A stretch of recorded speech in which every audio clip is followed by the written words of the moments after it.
ವೇದಿಕೆಯ ಮೇಲೆ ಹಾಗೂ ವೇದಿಕೆಯ ಮುಂಭಾಗದಲ್ಲಿ ಆಸೀನರಾಗಿರುವ ಎಲ್ಲ ಜಾಗೃತ ಹಿಂದೂ ಬಂಧುಗಳೇ ಹಾಗೂ ಭಗಿನಿಯರೇ, ನೀವು ಜಾಗೃತರಾಗಿ ಇದ್ದೀರೋ ಇಲ್ಲ ಭ್ರಮೆಗೆ ಒಳಗಾಗಿದ್ದೀರೋ ಅದನ್ನು ತಿಳಿದುಕೊಳ್ಳುವ ಸಲುವಾಗಿ ಎರಡು ಘೋಷಣೆಗಳನ್ನು ನಾನು ಹಾಕ್ತೀನಿ. ನೀವು ಹೇಗೆ ಸ್ಪಂದಿಸ್ತೀರಾ ಅನ್ನೋದರ ಮೇಲೆ ನಾವು ಎಚ್ಚರವಾಗಿದ್ದೀವೋ ಮಂಪರಿನಲ್ಲಿ ಇದೆಯೋ ಎಲ್ಲರಿಗೂ ಗೊತ್ತಾಗತ್ತೆ. ನಾನು ನಂಬಿದ್ದೀನಿ ಪುತ್ತೂರಿನ ಬಂಧು ಬಾಂಧವರು ಯಾವಾಗಲೂ ಎಚ್ಚರವಾಗಿರುವವರು ಅಂತ. ಇವತ್ತು ಬೆಳಿಗ್ಗೆ ವಿವೇಕಾನಂದ ಇಂಗ್ಲಿಷ್ ಮಾಧ್ಯಮ ಶಾಲೆಯ ಆವರಣದಲ್ಲಿ ಸುಮಾರು 700 ವಿದ್ಯಾರ್ಥಿನಿಯರ ಒಂದು ಬೃಹತ್ ಸಮಾವೇಶ ನಡೀತು. ಆಗಲೂ ಈ ಪರೀಕ್ಷೆ ಮಾಡಿದಾಗ ಇಷ್ಟು ಆನಂದ ಆಯಿತು ನನಗೆ.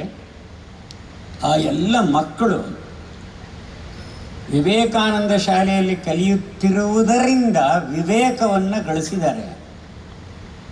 ಆ ವಿವೇಕವನ್ನು ಬಳಸಿಕೊಂಡು ನನ್ನ ಘೋಷಣೆಗಳಿಗೆ ಸರಿಯಾಗಿ ಸ್ಪಂದಿಸಿದರು. ಬಾಲಕರೇ ಸ್ಪಂದಿಸಿದ ಮೇಲೆ ಇನ್ನು ಪಾಲಕರು ಸ್ಪಂದಿಸದೆ ಹೋದರೆ ನೋಡವ.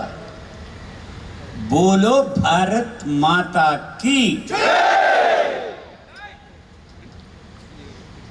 India mummy key.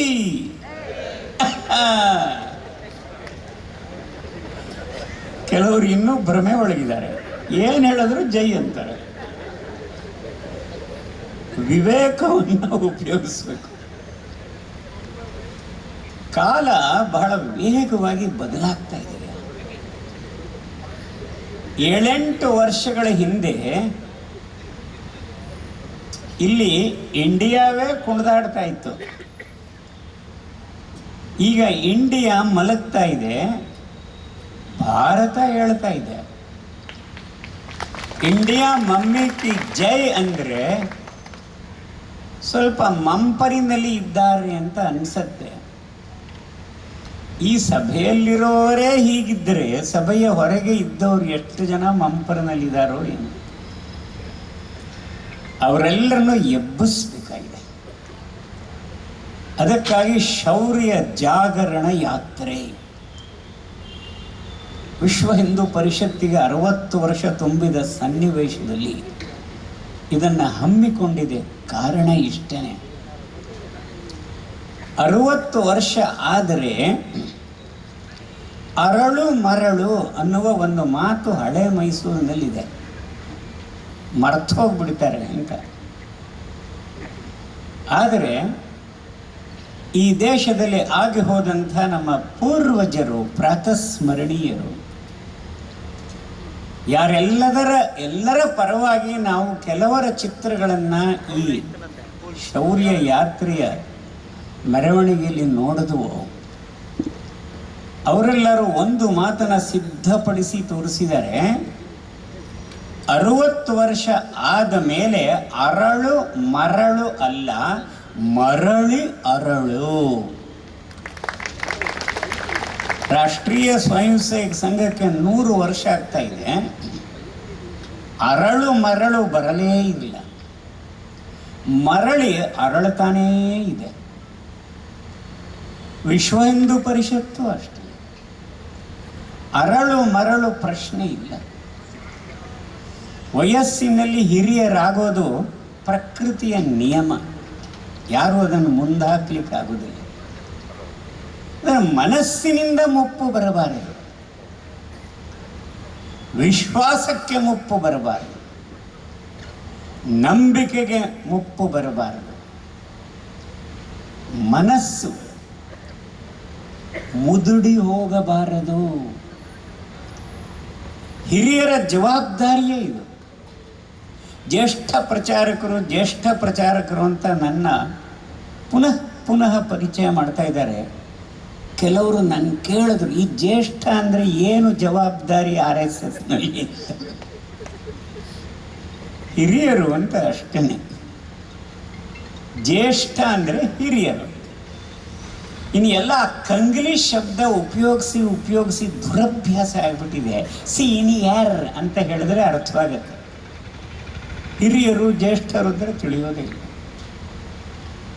ಜ್ಯೇಷ್ಠ ಪ್ರಚಾರಕರು ಅಂತ ಹೇಳಿದ್ರೆ ಸಂಘದಲ್ಲಿ 75 ವರ್ಷ ಆದ ನಂತರದ ಹಿರಿಯರಿಗೆ ಜ್ಯೇಷ್ಠರು ಅಂತ ಹೇಳ್ತೀವಿ. ನನಗೀಗ 84ರಲ್ಲಿ ಪ್ರವೇಶ ಮಾಡಿದ್ದೇನೆ. ಪುತ್ತೂರಿನ ಆರಾಧ್ಯ ದೇವತೆ ಮಹಾಲಿಂಗೇಶ್ವರರ ದೇವಸ್ಥಾನದಲ್ಲಿ ನಾನು ಹೋಗಿ ಕೃತಜ್ಞತೆಗಳ ನಮಸ್ಕಾರಗಳನ್ನು ಸಮರ್ಪಣೆ ಮಾಡುವಾಗ ಅರ್ಚಕರು ಕೇಳಿದರು, ನಿಮ್ಮೆಲ್ಲ ಇಚ್ಛೆಗಳು ಮಹಾಲಿಂಗೇಶ್ವರನ ಕೃಪೆಯಿಂದ ಪೂರ್ತಿಯಾಗಲಿ, ಆಯುರಾರೋಗ್ಯ ಇತ್ಯಾದಿ. ನಾನು ಅವ್ರಿಗೆ ಇಷ್ಟೇ ಹೇಳಿದೆ, ಇಲ್ಲಿ ಮಹಾಲಿಂಗೇಶ್ವರನಿಗೆ ನಾನು ಒಂದು ಕೃತಜ್ಞತೆಯನ್ನು ಸಲ್ಲಿಸುವ ಸಲುವಾಗಿ ಬಂದಿದ್ದೇನೆ ಮತ್ತು ಮಹಾಲಿಂಗೇಶ್ವರನಿಗೆ ಆಶ್ವಾಸನೆ ಕೊಡುವ ಸಲುವಾಗಿಯೂ ಬಂದಿದ್ದೇನೆ. ಕೃತಜ್ಞತೆ ಯಾವುದರ ನಿಮಿತ್ತ? ಇಷ್ಟು ವರ್ಷಗಳ ಕಾಲ ಸಂಘ ಪರಿವಾರದ ನಿರಂತರ ತಪಸ್ಸಿನಿಂದಾಗಿ ಹಿಂದೂ ಸಮಾಜ ಮೂರ್ಛಿತವಾಗಿದ್ದದ್ದು ಬಹಳ ಎಚ್ಚರವಾಗಿದೆ ಅಂತ ಹೇಳಲಾಗದು. ಆದರೆ ಸ್ವಲ್ಪ ಹಿಂದಿ ಮೇ ಏಕ್ ಬಾತ್ ಬೋಲ್ತೆ ಕರವಟ್ ಬದಲ ರಹಾ ಹೈ ಅಂತ, ಮಗ್ಗಲು ಬದಲಾಯಿಸ್ತಾ ಇದೆ. ಅದರಿಂದಲೇ ಈ ದೇಶದಲ್ಲಿ ಇಷ್ಟು ಒಂದು ಸಂಚಲನ ಮೂಡಿರುವಾಗ ಹಿಂದೂ ಎದ್ದು ನಿಂತರೆ. ನಾವು ಹೇಳ್ತಾ ಇರ್ತೀವಿ, ಬಜರಂಗ ದಳವನ್ನು ಪ್ರಾರಂಭ ಮಾಡಿದಂಥ ಉದ್ದೇಶ ಏನು? ಅಲ್ಲಿಯ ಕಾರ್ಯಕರ್ತರು ಭಾಳ ಆವೇಶದಿಂದ ಹೇಳಿದರು, ಖುಷಿಯಾಯಿತು. ಕೊನೆಯವರೆಗೂ ಅವರ ಧ್ವನಿ ಕಮ್ಮಿ ಆಗಲೇ ಇಲ್ಲ. ನಾನು ಯೋಚನೆ ಮಾಡ್ತಾ ಇದ್ದೆ, ಈ ಜಾಂಬವಂತನಿಗೆ ಅವಕಾಶ ಕೊಡ್ತಾರೋ ಇಲ್ವೋ ಅಂತ. ಆಮೇಲೆ ಕೊಟ್ಟರು. ಆ ಹನುಮಂತನಿಗೆ ನಾನು ಆಶೀರ್ವಾದವನ್ನು ಮಾಡ್ತೀನಿ. ನಮ್ಮಲ್ಲಿ ಒಂದು ಗಾದೆ ಇದೆ ಹಳೆ ಮೈಸೂರಿನಲ್ಲಿ. ಹಿಂದೂ ಸಮಾಜ ಹೇಗಿದೆ ಅಂದರೆ, ಎದ್ದರೆ ಹನುಮಂತ, ಬಿದ್ದರೆ ನೀವೇ ಹೇಳಿ. ನಿಮಗೆ ಗೊತ್ತಿಲ್ಲ, ಕುಂಭಕರ್ಣ. ಎದ್ದರೆ ಹನುಮಂತ, ಬಿದ್ದರೆ ಕುಂಭಕರ್ಣ. ಮಲಗದ ಅಂದರೆ 6 ತಿಂಗಳು, ಎದ್ದ ಅಂದರೆ ಪುನಃ ತಿನ್ನೋದು, ಮಲಗೋದು. ಇದೇ ಕುಂಭಕರ್ಣ. ಸಾಮರ್ಥ್ಯ ಇದೆ, ಆದರೆ ಘೋರ ನಿದ್ರೆ, ಮೈ ಮರೆವು.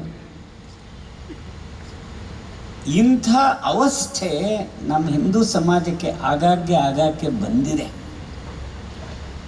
ಆದರೆ ಆಗಾಗ್ಗೆ ಅನೇಕ ಜಾಂಬವಂತರು ಮೈತಾಳಿದರು.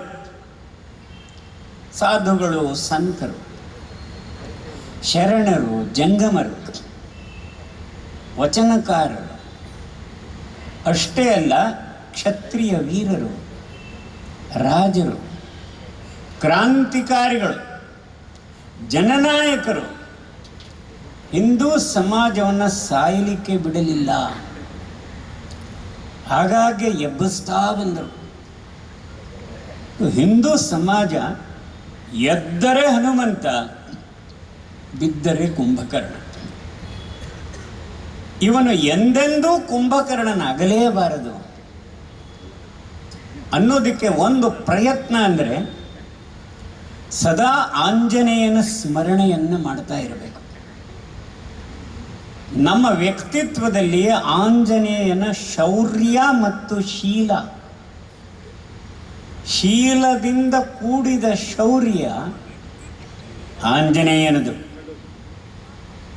ಶೀಲದ ಘೋರ ಅಭಾವದ ಶೌರ್ಯ ರಾವಣನದು. ಶೌರ್ಯ ಬೇಕು, ಶೀಲವಿಲ್ಲದ ಶೌರ್ಯ ವಿನಾಶಕಾರಿ. ಶೀಲ ಇರುವ ಶೌರ್ಯ ಕಲ್ಯಾಣಕಾರಿ.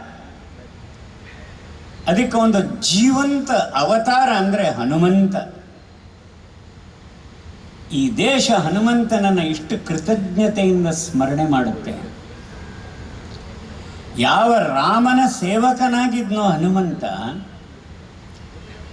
ಆ ರಾಮನ ಹೆಸರು ಇಟ್ಕೊಂಡಿರೋರು ಕೋಟ್ಯಾಂತರ ಜನ ಈ ದೇಶದಲ್ಲಿ ಇದ್ದರೂ ಹನುಮಂತನ ಮಂದಿರಗಳು ರಾಮ ಮಂದಿರಗಳಿಗಿಂತ ಮಿಗಿಲಾಗಿ ಇವೆ. ಹನುಮಂತನ ಮೂರ್ತಿಗಳು ರಾಮನ ಮೂರ್ತಿಗಳಿಗಿಂತ ಇಡೀ ದೇಶದಲ್ಲಿ ವ್ಯಾಪಕವಾಗಿ ಕಂಗೊಳಿಸ್ತಾ ಇದೆ. ಶೀಲ ಮತ್ತು ಶೌರ್ಯದ ಸಂಯುಕ್ತ ವ್ಯಕ್ತಿತ್ವ ಹನುಮಂತನದು. ಈ ದೇಶದ ತರುಣರು ಶೂರರೂ ಆಗಬೇಕು, ಶೀಲವಂತರೂ ಆಗಬೇಕು.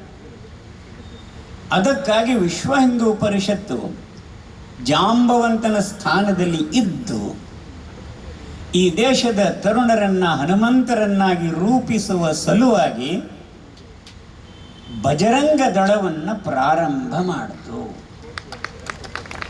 ಬಜರಂಗ ದಳದಲ್ಲಿರ್ತಕ್ಕಂಥ ಕಾರ್ಯಕರ್ತರು ಈ ಮೂಲ ಉದ್ದೇಶವನ್ನು ಮರೆಯಬಾರದು.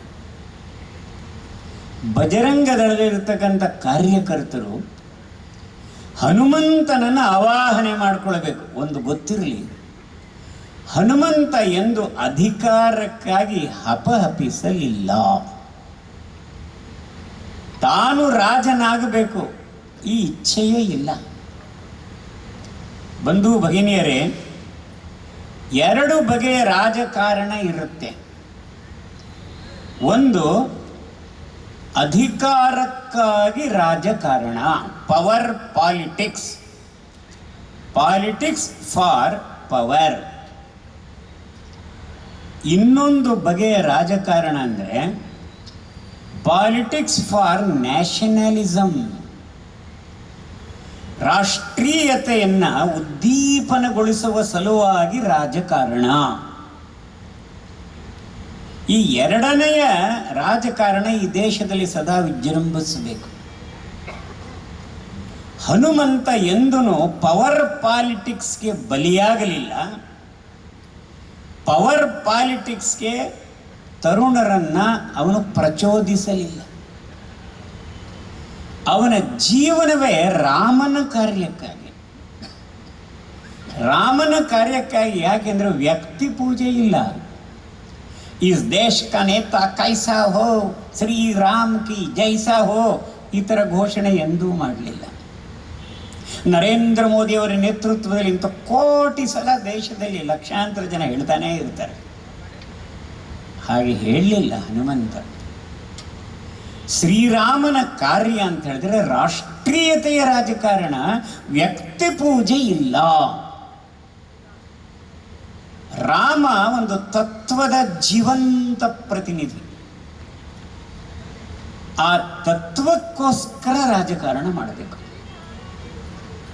ಆ ತತ್ವವೇ ರಾಷ್ಟ್ರೀಯತೆ. ಶ್ರೀರಾಮ ರಾಷ್ಟ್ರೀಯ ರಾಜಕಾರಣದ ಪ್ರಕಟೀಕರಣ, ಮೂರ್ತ ರೂಪ, ಪರ್ಸಾನಿಫಿಕೇಶನ್ ಆಫ್ ನ್ಯಾಷನಲಿಸಮ್. ರಾಷ್ಟ್ರೀಯತೆಯ ಮೂರ್ತ ರೂಪ ರಾಮ. ಬಂಧುಗಳೇ, ದೇಶಕ್ಕೆ ಸ್ವರಾಜ್ಯ ಬಂದ ನಂತರದಲ್ಲಿ ರಾಷ್ಟ್ರವನ್ನು ಸಂಕೇತಿಸುವ ಅನೇಕ ಲಾಂಛನಗಳನ್ನು ನಾವು ಗುರುತಿಸಿದ್ವು, ಸ್ವೀಕಾರ ಮಾಡಿದ್ವು. ರಾಷ್ಟ್ರಧ್ವಜ, ತಿರಂಗಿ.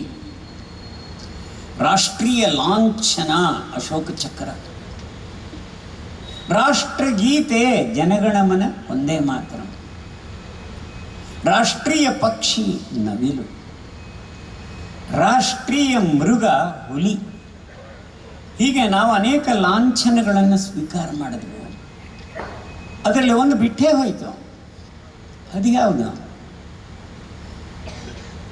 ರಾಷ್ಟ್ರ ಪುರುಷ ಒಬ್ಬ ಬೇಕಲ್ಲ.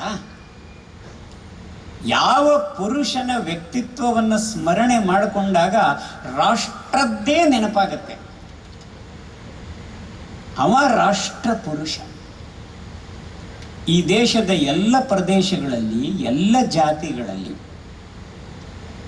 ಮತ್ತು ಎಲ್ಲ ಭಾಷಿಗರಲ್ಲಿ, ವನವಾಸಿಗಳಲ್ಲಿ, ನಗರವಾಸಿಗಳಲ್ಲಿ, ಹಿರಿಯರಲ್ಲಿ, ಕಿರಿಯರಲ್ಲಿ, ಮಹಿಳೆಯರಲ್ಲಿ, ಪುರುಷರಲ್ಲಿ, ಸಮಸ್ತ ಭರತ ವರ್ಷದಲ್ಲಿ ಎಲ್ಲರಿಂದನೂ ಸಮಾನವಾಗಿ ಆರಾಧಿಸಲ್ಪಡುವಂತಹ ವ್ಯಕ್ತಿಯೇ ರಾಷ್ಟ್ರ ಪುರುಷನಾಗೋದಕ್ಕೆ ಯೋಗ್ಯ.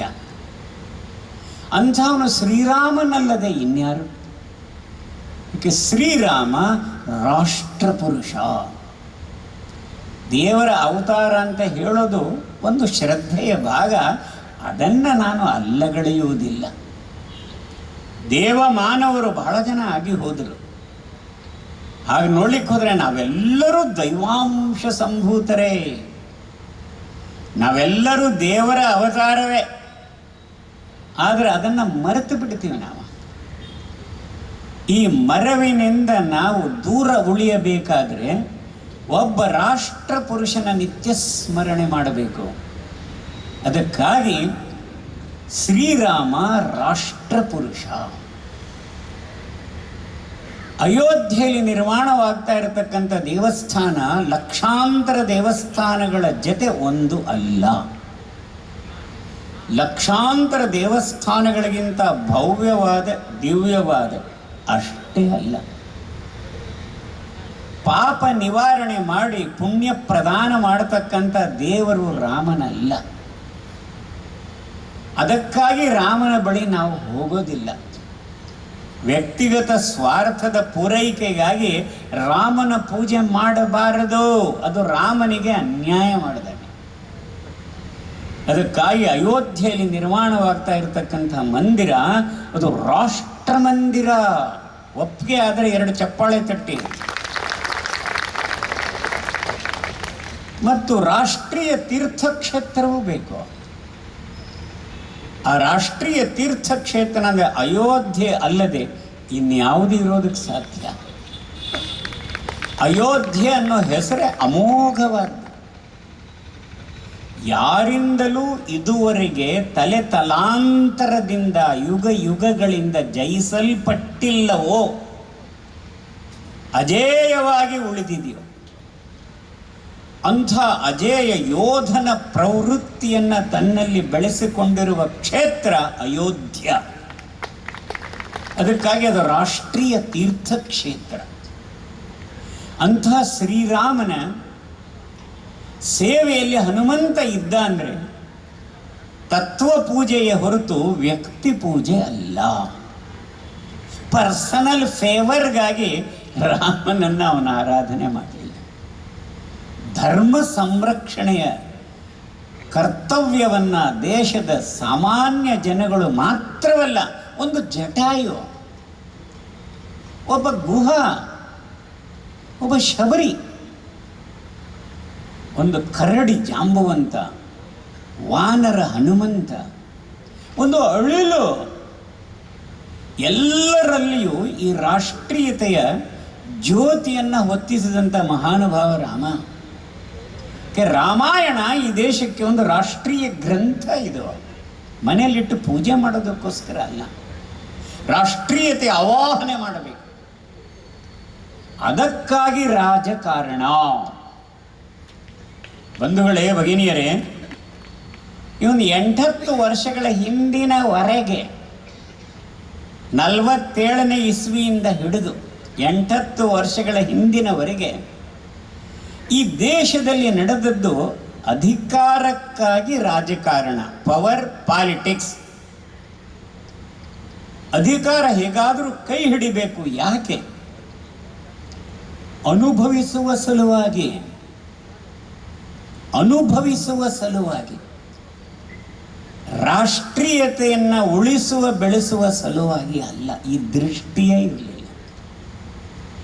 ಹೀಗಾಗಿ ಜಾತಿ ರಾಜಕಾರಣ ನಡೀತು. ಕಾಸ್ಟ್ ಯುವರ್ ವೋಟ್ ಅಂತ ಸಂವಿಧಾನ ಹೇಳುತ್ತೆ, ಮತದಾನ ಮಾಡು ನಿನ್ನ ಕರ್ತವ್ಯ ಅಂತ.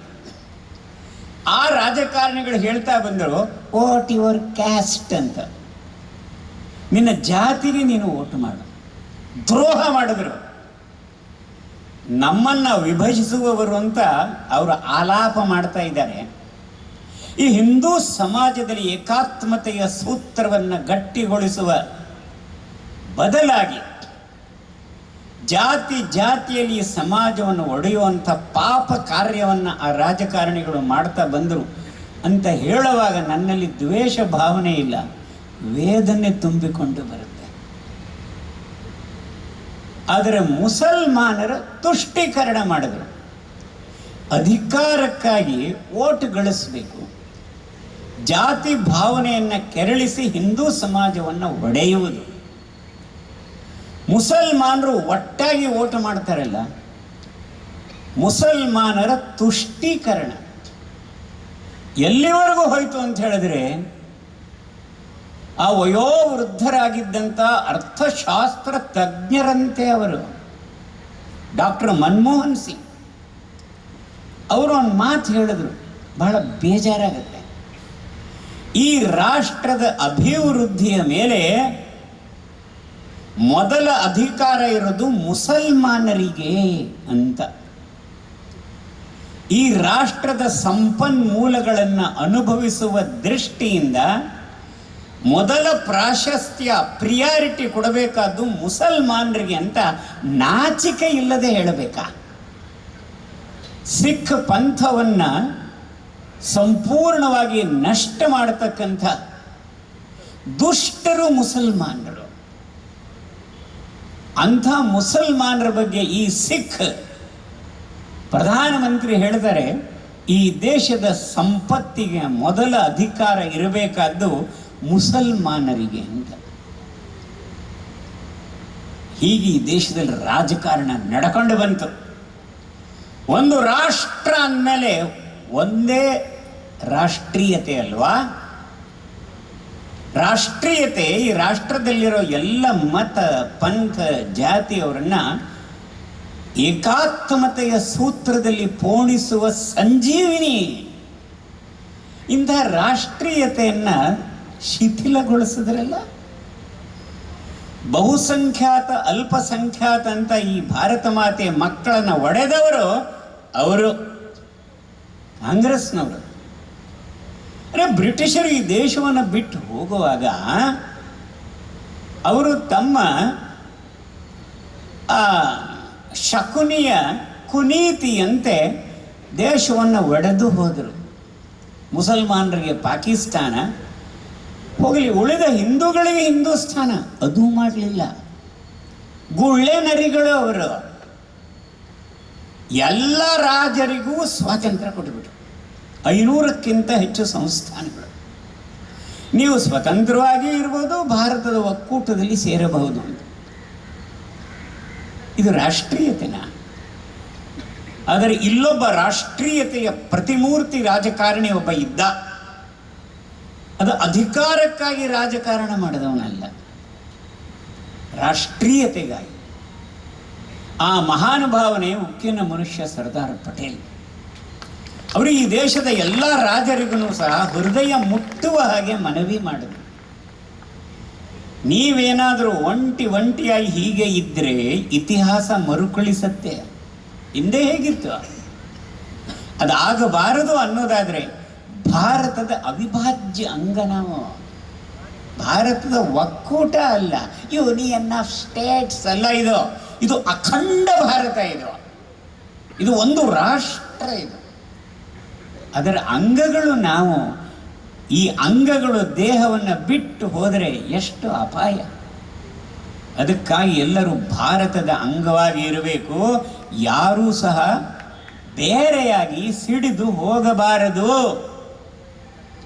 ರಾಷ್ಟ್ರೀಯತೆ ಆರಾಧನೆ ಮಾಡ್ತಾ ಇದ್ದಂಥ ಒಬ್ಬ ರಾಜಕಾರಣಿ ಈ ರೀತಿ ಮನವಿ ಮಾಡಿದಾಗ ಎಲ್ಲ ಹಿಂದೂ ರಾಜರ ಅಂತಃಕರಣದಲ್ಲಿ ಸುಪ್ತವಾಗಿ ಇದ್ದಂಥ ರಾಷ್ಟ್ರೀಯತೆ ರಾಜಕಾರಣ ಜಾಗೃತವಾಯಿತು.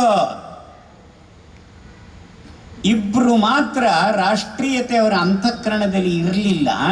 ಒಂದು ಜಮ್ಮು ಕಾಶ್ಮೀರ, ಇನ್ನೊಂದು ಹೈದರಾಬಾದ್.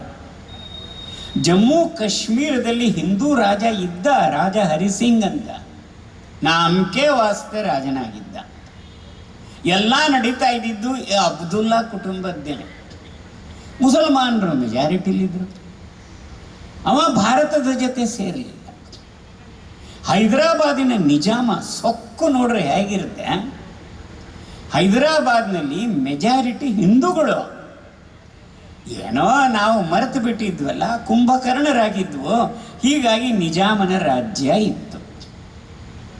ಆ ನಿಜಾಮನು ನಾನು ಭಾರತದ ಜೊತೆ ಸೇರೋದಿಲ್ಲ ಅಂತ ಹೇಳಬೇಕಾದ್ರೆ ಅವನ ರಕ್ತದಲ್ಲಿ ಆ ಹಿಂದೂ ದ್ವೇಷ, ಭಾರತ ದ್ವೇಷ ಕಣ ಕಣದಲ್ಲೂ ವಿಷದಂತೆ ಪ್ರವಹಿಸ್ತಾ ಇದ್ದಿರಬೇಕು. ಬಾಕಿ ಎಲ್ಲ ರಾಜ್ಯಗಳು ಸಹ ಸಂತೋಷವಾಗಿ ಭಾರತದಲ್ಲಿ ವಿಲೀನವಾಗಿ ಹೋದರು. ಪಂಡಿತ್ ನೆಹರು ಅಧಿಕಾರ ರಾಜಕಾರಣ ಮಾಡ್ತಾ ಇದ್ರು, ರಾಷ್ಟ್ರೀಯತೆ ರಾಜಕಾರಣ ಅಲ್ಲ. ಇದು ಹೇಳೋದಕ್ಕೆ ನನಗೆ ಯಾವ ಸಂಕೋಚವೂ ಇಲ್ಲ, ಯಾವ ಭಯವೂ ಇಲ್ಲ. ಜಮ್ಮು ಕಾಶ್ಮೀರ ಭಾರತದಿಂದ ಭಿನ್ನವಾಗಿ ಇರಲು ಕಾರಣ ಪಂಡಿತ್ ನೆಹರು. ಪಾಕಿಸ್ತಾನದಿಂದ ನಮ್ಮ ದೇಶ ಸ್ವರಾಜ್ಯ ಬರ್ತಾ ಇದ್ದಾಗೇನೆ ದಾಳಿ ನಡೀತು. 2 ಭಾಗ ಕಾಶ್ಮೀರವನ್ನ ಅವರು ಆಕ್ರಮಣ ಮಾಡಿಬಿಟ್ಟಿದ್ರು. ನಮ್ಮ ಸೈನಿಕರಲ್ಲಿ ಆ ರಾಷ್ಟ್ರೀಯತೆಯ ಭಾವನೆಯನ್ನು ತುಂಬಿ ಅವರ ಮೇಲೆ ಪ್ರತಿದಾಳಿ ಮಾಡತಕ್ಕಂಥ ಪ್ರೇರಕ ಪುರುಷ, ಮರಿಬೇಡ್ರಿ, ರಾಷ್ಟ್ರೀಯ ಸ್ವಯಂ ಸೇವಕ ಸಂಘದ ಅಂದಿನ ಸರಸಂಘ ಚಾಲಕ ಗುರುಜಿ ಗೋಲ್ವಾಲ್ಕರ್ ಮತ್ತು ಸರ್ದಾರ್ ಪಟೇಲ್. ಅವರನ್ನು ಓಡಿಸ್ತಾ ಇದ್ರು ನಾವು. ಯಾಕೆಂದ್ರೆ ಹಿಂದೂಸ್ತಾನದ ಸೈನ್ಯ ಅಂದರೆ ಶೌರ್ಯಕ್ಕೆ ಇನ್ನೊಂದು ಹೆಸರು. ಬೆನ್ನು ತೋರಿಸಿ ಗೊತ್ತೇ ಇಲ್ಲ ಅವರಿಗೆ. ಎದೆ ಗೆಡುವ ವ್ಯಕ್ತಿತ್ವ ಅಲ್ಲವೇ ಅಲ್ಲ, ಎದೆ ಕೊಡುವ, ಎದೆ ಏರಿಸುವ. ಆದರೆ ಅಬ್ದುಲ್ಲಾ ಹೇಳ್ದ ಅನ್ನೋ ಮಾತಿಗೆ ಮರುಳಾಗಿ 60 ವರ್ಷ ಆಗಿದ್ದಂಥ ಪಂಡಿತ್ ನೆಹರು ಅರಳು ಮರಳಿಗೆ ಬಲಿಯಾಗಿ ಇದನ್ನು ವಿಶ್ವರಾಷ್ಟ್ರ ಸಂಸ್ಥೆಗೆ ತೆಗೆದುಕೊಂಡು ಹೋಗೋಣ ಅಂಥೇಳಿ ಸೀಸ್ ಫೈರ್ ಮಾಡ್ದ. ಇವತ್ತಿನವರೆಗೂ ಅನುಭವಿಸ್ತಾ ಇದ್ದೀವಿ. ಸಂವಿಧಾನದಲ್ಲಿ ವಿಶೇಷವಾದಂಥ ಹಕ್ಕುಗಳನ್ನು ಕೊಟ್ಟ. ಒಂದು ರಾಷ್ಟ್ರ ಅಂತಂದಮೇಲೆ ಎಲ್ಲ ರಾಜ್ಯಗಳಂತೆ ಆ ರಾಜ್ಯವೂ ಇರಬೇಕು. ಅದಕ್ಕಾಗಿ ವಿಶೇಷ ಸ್ಥಾನಮಾನ ಯಾಕೆ? ಅಧಿಕಾರ ರಾಜಕಾರಣ, ತುಷ್ಟೀಕರಣದ ರಾಜಕಾರಣ. ಹೈದರಾಬಾದಿನ ಸಂಪೂರ್ಣ ಜವಾಬ್ದಾರಿಯನ್ನ ಸರ್ದಾರ್ ಪಟೇಲ್ ತಮ್ಮ ಗಟ್ಟಿಯಾದ ಹೆಗಲಗಳ ಮೇಲೆ ಹೊತ್ತಿದ್ದರಿಂದ ಪೊಲೀಸ್ ಆಕ್ಷನ್ ಆಯಿತು. ನೆಹರುಗೆ ಗೊತ್ತಾಗಲಿಲ್ಲ. ನಿಜಾಮ ಮಂಡಿಯೂರು ಬೇಕಾಗಿ ಬಂತು. ಹೈದರಾಬಾದ್ ತಡವಾಗಿ ಭಾರತದ ಒಂದು ಅಂಗವಾಗಿ ಹೋಯಿತು. ಇದು ರಾಷ್ಟ್ರೀಯತೆಯ ರಾಜಕಾರಣ. ಸೋಮನಾಥದ ಜೀರ್ಣೋದ್ಧಾರ ಆದ ಮೇಲೆ ಬಾಬು ರಾಜೇಂದ್ರ ಪ್ರಸಾದ್ ಅಲ್ಲಿಗೆ ಆಮಂತ್ರಿತರವರು ಹೋಗಬೇಕಾಗಿತ್ತು. ನೆಹರು ಹೇಳಿದ್ರು, ಸೆಕ್ಯುಲರ್ ಇಂಡಿಯಾದ ಸೆಕ್ಯುಲರ್ ರಾಷ್ಟ್ರಪತಿ ನೀವು ಅಲ್ಲಿ ಹೋಗಬಾರದು, ಕಮ್ಯುನಲ್ ಆಗಿಬಿಡ್ತೀರ ಅಂತ. ಆದರೆ ರಾಜೇಂದ್ರ ಬಾಬು ಕಮ್ಯುನಲ್ ಆಗಿರಲಿಲ್ಲ, ನ್ಯಾಷನಲ್ ಆಗಿದ್ರು.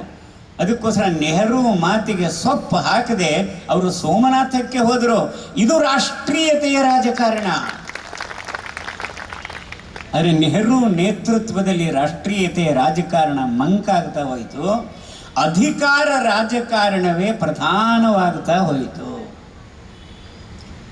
ಹಿಂದೂ ಸಮಾಜವನ್ನು ಜಾತಿಗಳ ಹೆಸರಲ್ಲಿ ಒಡೆಯೋದು, ಅಲ್ಪಸಂಖ್ಯಾತರು ಅಂತ ಹೇಳಿ ವಿಶೇಷವಾಗಿ ಮುಸಲ್ಮಾನರನ್ನು ಓಲೈಸುವುದು, ಹಿಂದೂಗಳಿಗೆ ವಿಶೇಷ ಜವಾಬ್ದಾರಿಗಳು, ಮುಸಲ್ಮಾನರಿಗೆ ವಿಶೇಷವಾದ ಹಕ್ಕುಗಳು, ರಾಷ್ಟ್ರೀಯತೆಯ ಸೂತ್ರದಲ್ಲಿ ಪೋಣಿಸುವ ಬದಲಾಗಿ ತುಷ್ಟೀಕರಣದ ಇಳಿಜಾರಿನಲ್ಲಿ ನೆಹರು ಕಾಲಿಟ್ಟರು, ಜಾರ್ತಾ ಹೋದರು. ಬಂಧುಗಳೇ, ಎಷ್ಟು ವರ್ಷಗಳು ಹೀಗೆ ಅಧಿಕಾರ ರಾಜಕಾರಣದಲ್ಲಿ ನಮ್ಮ ದೇಶ ಮುಳುಗಿ ಹೋಯಿತು.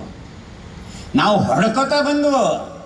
ಶ್ಯಾಮ್ ಪ್ರಸಾದ್ ಮುಖರ್ಜಿಯವರ ನೇತೃತ್ವದಲ್ಲಿ ಪ್ರಾರಂಭ ಆದಂಥ ಭಾರತೀಯ ಜನಸಂಘ ಭಾರತದ ರಾಜಕಾರಣವನ್ನು ರಾಷ್ಟ್ರೀಯತೆಯ ಹಳಿಗಳ ಮೇಲೆ ಪುನಃ ತರಲೇಬೇಕು ಈ ಸಂಕಲ್ಪ ಮಾಡಿ ಭಾರತದ ರಾಜಕೀಯ ಆಕಾಶದಲ್ಲಿ ಹೊಸ ನಕ್ಷತ್ರವಾಗಿ ಜನಸಂಘ ಪ್ರಾರಂಭ ಆಯಿತು.